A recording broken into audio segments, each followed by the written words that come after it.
Kenny, frustrating to have a venue and time change ahead of the big clash with Rangers this weekend? Yeah, it is. It's frustrating, especially at this time of year. Why, they started to do work on the grandstand, I'll never know. But the ground's not in the best of shape either. It's had a bit of a hammering, so maybe in hindsight, both teams like to play passing football, so the venue's good for that.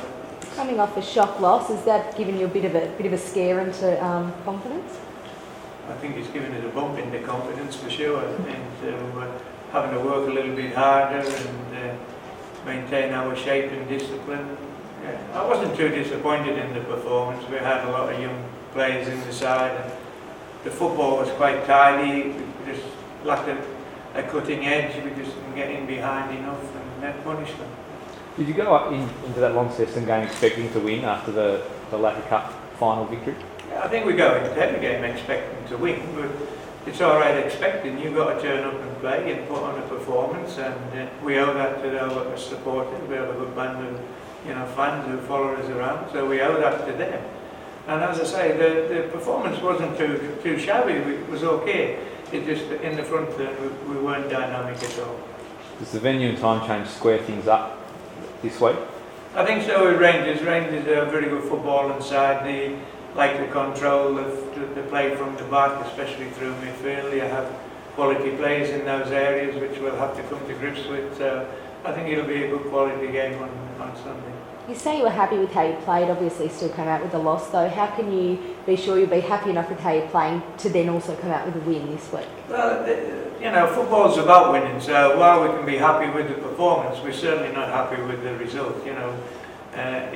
Games are there to be won, and on the day, Launceston City deserved that, and now it's up to us to get back to our best and play well every week and play with great spirit and speed and intensity and put the pressure on the other teams. Is it a particularly important week, given Olympia have a likely win, I suppose, against Knights to keep in touch with Olympia at the top? I think so. I think it is for all the teams. They're the form team. They've had a good run. They're playing consistent football, not brilliant every week, but they have the players who can turn the game as well.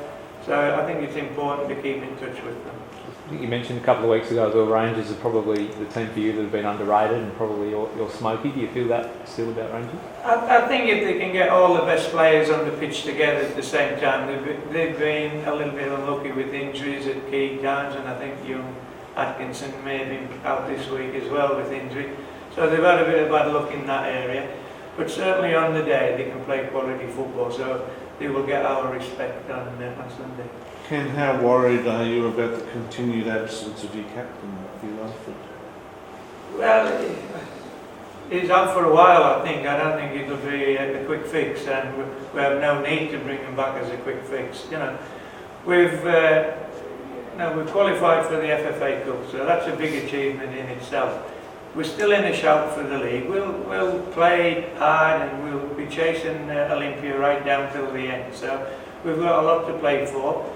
We've introduced a lot of young players this year, and maybe this weekend there'll be another youngster coming in to have a go. So we're happy where we are, considering all the losses that we've had in players over the last year, and the young lads coming through now are showing good promise. So we're in a challenging position. But he's such a key player, isn't he? Not only in terms of on-field ability, but the psychological impact that he has. Yeah, he's the captain and he's a leader. He's got experience back. He's got 8 premierships, so 7 premierships, and he's been very successful with it. But you have to replace players at some times, and Oscar Thomas has come in for him, and he's done extremely well. So we move on. Will Brown play? Brown will play this week. Said he was listed as a sub. No, he'll play this week. He's back on his card. Ken, you mentioned last week that you felt St Hobart were lacking ideas. That's not something you can coach, is it?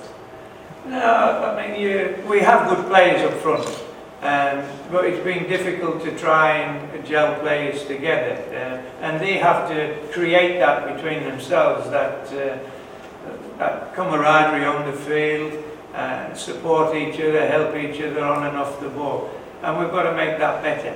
Now, as you say, they create their own look, But Braden, Braden Mann maybe didn't score last weekend, but this weekend he can bang a hat-trick for us. He's that type of play, he's quality in the ball.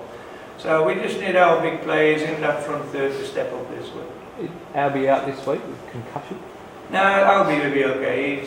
He had concussion after the game, he fell on the back of his head. But he's trained and will train again tonight. If he comes through that, he'll be past clear to play. Ken, concussion is a very relevant topic at the moment in football, in a number of sports. Are you quite happy for him to play if he's suffered concussion? We are, because the medical people pass him, not me.